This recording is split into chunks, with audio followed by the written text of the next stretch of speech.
दोस्तों, उत्तर प्रदेश में भारतीय जनता पार्टी और उनके सहयोगी दलों के बीच में दरार बढ़ती चली जा रही है। जो एनडीए का खेमा है उसमें लगातार फूट पड़ती हुई इस कदर दिखाई दे रही है कि अब सब ये ऐलान करने पर तुले हैं कि इलेक्शन हम अकेले लड़ेंगे। और ऐसे में भारतीय जनता पार्टी के लिए करो या मरो वाली स्थिति हो गई है और समाजवादी पार्टी इस पूरे प्रकरण को देखकर खुश है। कैसे, मैं आपको बताता हूं। नमस्कार, मेरा नाम हिमांशु मिश्रा है। आप देख रहे हैं 4 PM न्यूज नेटवर्क। दोस्तों, उत्तर प्रदेश में भारतीय जनता पार्टी के सहयोगी दलों को देखें तो एक तरफ निषाद पार्टी, संजय निषाद की पार्टी है, उसने ये ऐलान कर दिया है कि वो अकेले दम पर इलेक्शन लड़ेगी। इसके अलावा ओपी राजभर की पार्टी सुभाषपा, उसकी तरफ से भी ऐलान कर दिया गया है कि हम अकेले चुनाव लड़ेंगे। इससे पहले अनुप्रिया पटेल ने इस पूरे प्रकरण की शुरुआत की थी और उन्होंने कहा था कि हम अकेले दम पर इलेक्शन लड़ेंगे। बसता कौन है? बसते हैं जयंत चौधरी, जिनकी तरफ से यह ऐलान अभी तक नहीं किया गया है कि वो इलेक्शन अकेले दम पर लड़ेंगे, लेकिन उनकी तरफ से भी यह ऐलान जल्द ही हो सकता है। ये सूचनाएं आ रही हैं कि वो भी कह देंगे कि हम इलेक्शन अकेले दम पर लड़ेंगे। लेकिन ये सारी परिस्थितियां हो क्यों रही हैं और नेता बयान क्या दे रहे हैं, जरा उस पर एक बार गौर कर लीजिए। सबसे पहले बात संजय निषाद की। वो कह रहे हैं कि पंचायत चुनाव की तैयारी के लिए बैठक कर रहे हैं। सभी जगह हम चुनाव अपने दम पर लड़ेंगे। ये चुनाव सिंबल का नहीं होता। एक एक सीट पर भाजपा के ही 4 कार्यकर्ता चुनाव लड़ जाते हैं, तो फिर किस बात का गठबंधन? सिंबल देना होता तो हम गठबंधन में चुनाव लड़ते। जिला पंचायत सदस्य और क्षेत्र पंचायत सदस्य के चुनाव बिना गठबंधन के ही लड़ेंगे। इसके अलावा अरुण राजभर क्या कह रहे हैं? राष्ट्रीय महासचिव हैं सुभाषपा के। वो कहते हैं कि पंचायत चुनाव की पूरी तैयारी है। पंचायत चुनाव अपने दम पर पूरी दमदारी से लड़ेंगे। सभी जिलों में सभी सीटों पर पार्टी चुनाव लड़ेगी। 3 चरण का सर्वे हो गया है। 850 दावेदारों ने टिकट के लिए आवेदन भी किया है। जिला पंचायत सदस्य के हर एक प्रत्याशी को उसके वार्ड में 6000 सदस्य बनाने का लक्ष्य दिया गया है। 2000 सदस्य बनाना अनिवार्य है।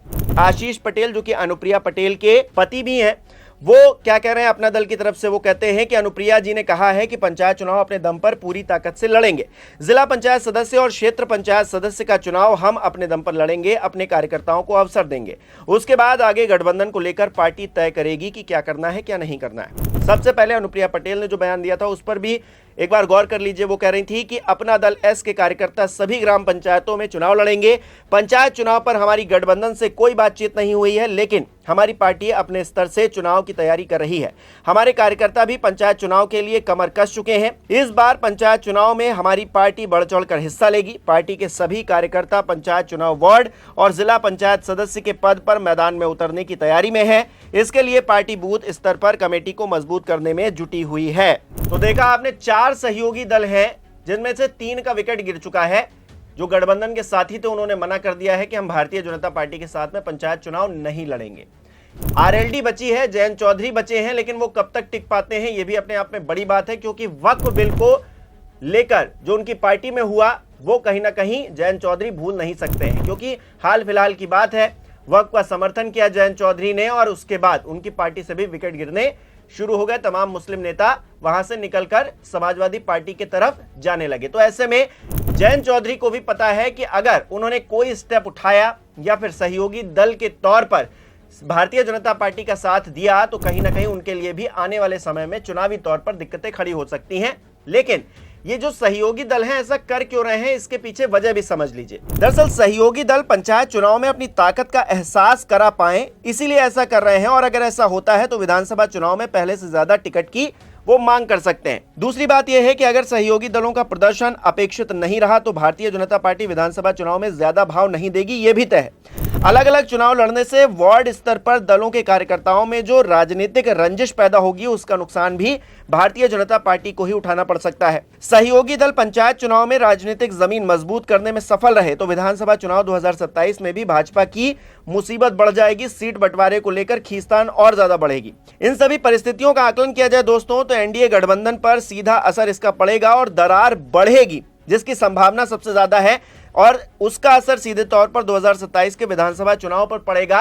और भारतीय जनता पार्टी ये बिल्कुल नहीं चाहेगी कि इसमें समाजवादी पार्टी आगे निकल जाए, क्योंकि हमने देखा है कि भारतीय जनता पार्टी से टूट हो, बहुजन समाज पार्टी से टूट हो, कांग्रेस पार्टी से टूट हो, जो गठबंधन दल है भारतीय जनता पार्टी के और जयंत चौधरी की पार्टी ले लीजिए, ओपी राजभर की पार्टी ले लीजिए, उनसे अगर कोई टूट कर नेता जा रहा है तो कहां जा रहा है? समाजवादी पार्टी में जा रहा है।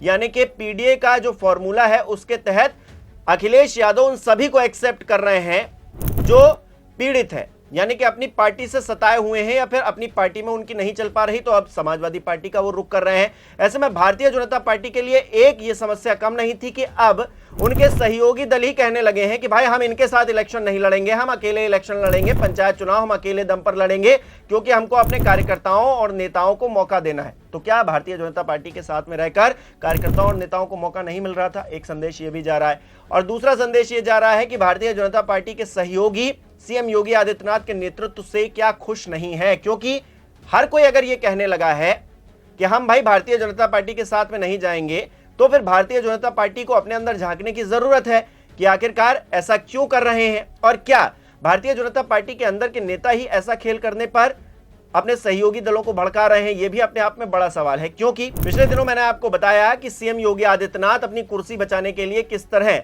राज्यपाल के पास पहले पहुंचते हैं, उसके बाद दिल्ली तक पहुंच लगा आते हैं और उसके बाद मामला धीरे धीरे करके अंदर खाने चलता रहता है और उधर डिप्टी सीएम केशव प्रसाद मौर्य अपने लिए सेटिंग करते हुए दिखाई देते हैं। तो क्या केशव प्रसाद मौर्य का कोई गेम है जिसके अंतर्गत सहयोगी दल अब भारतीय जनता पार्टी के साथ इलेक्शन नहीं लड़ना चाहते हैं?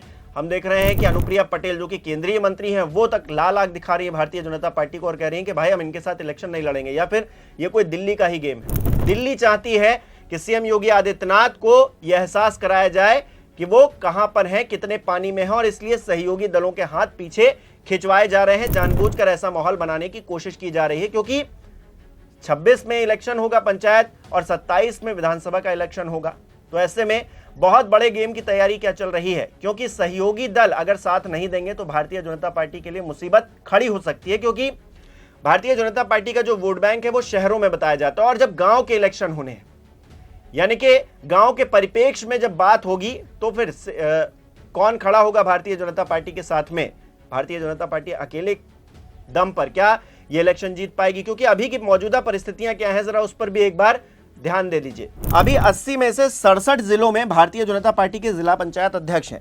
समाजवादी पार्टी के 5, आरएलडी और राजा भैया की पार्टी जनसत्ता दल लोकतांत्रिक के एक जिला पंचायत अध्यक्ष हैं। भारतीय जनता पार्टी ने 825 में से 735 क्षेत्र पंचायतों में चुनाव लड़कर 648 सीटों पर जीत दर्ज की थी। सपा ने भी क्षेत्र पंचायत अध्यक्ष चुनाव में शतक लगाने का दावा किया है। भाजपा के सहयोगी अपना दल एस और निर्दलियों ने भी करीब 70 से ज्यादा सीटों पर कब्जा जमाया है। 14 जिलों में सपा का खाता भी नहीं खुला, वहीं पर सभी क्षेत्र पंचायतों में भाजपा के उम्मीदवार चुनाव जीते हैं। 349 ब्लॉक प्रमुख निर्विरोध निर्वाचित हुए थे, इसमें से भाजपा के 334 प्रत्याशी निर्विरोध ब्लॉक प्रमुख चुने गए। यानी कि भारतीय जनता पार्टी का जो अभी मौजूदा परिस्थितियों में वजन जो है भारी है पंचायत चुनाव के मद्देनजर अगर देखा जाए परिस्थितियों को तो। लेकिन भारतीय जनता पार्टी के सहयोगी दल अगर उनसे दूर हो रहे हैं तो फिर भारतीय जनता पार्टी को कितना इसका खामियाजा भुगतना पड़ेगा, कितना पार्टी को डेंट होगा, यह आने वाले वक्त में पता चलेगा। लेकिन फिलहाल बाबा के लिए दिक्कतें बढ़ गई हैं, सीएम योगी आदित्यनाथ के लिए दिक्कतें बढ़ गई हैं, क्योंकि सहयोगी दलों को वो समझ नहीं पा रहे हैं। उनकी पार्टी में जो टूट हो रही है ना उसको रोक पा रहे हैं, और इसी के मद्देनजर अब जब बागी रुख अपना चुके हैं सभी के सभी राजनीतिक जो उनके सहयोगी हैं, तो फिर सीएम योगी आदित्यनाथ क्या करते हैं इस पर हर किसी का ध्यान रहेगा। और इस बीच अखिलेश यादव तो मुस्कुरा रहे होंगे ये परिस्थिति देखकर, क्योंकि भारतीय जनता पार्टी अपने सहयोगियों को देखकर भी तो इतराती है। वो कहती है देखिए हमारे सहयोगी हमारे लिए बैटिंग करते हैं, पल पल कोई बात होती है तो फिर खुद सामने खड़े हो जाते हैं और पलटवार करते हैं। तो ऐसे में जब वही सहयोगी साथ नहीं रहेंगे तो भारतीय जनता पार्टी किस तरह से अपने आप को अकेला महसूस करते हुए चुनाव लड़ेगी, ये देखना अपने आप में दिलचस्प रहेगा। और अखिलेश यादव इस पूरे जो सियासी घटनाक्रम है उसमें किस तरह से फायदा उठाते हैं ये देखना भी दिलचस्प रहेगा। आपको क्या लगता है दोस्तों, अगर भारतीय जनता पार्टी के सहयोगी दल पंचायत चुनाव अकेले लड़ेंगे तो क्या भारतीय जनता पार्टी कमजोर हो जाएगी, या फिर भारतीय जनता पार्टी और भी उभर कर सामने आएगी, या फिर इस सब का फायदा समाजवादी पार्टी को होगा? अगर होगा तो कितना फायदा होगा, जरा अपना आकलन मुझे कमेंट करके जरूर बताइए।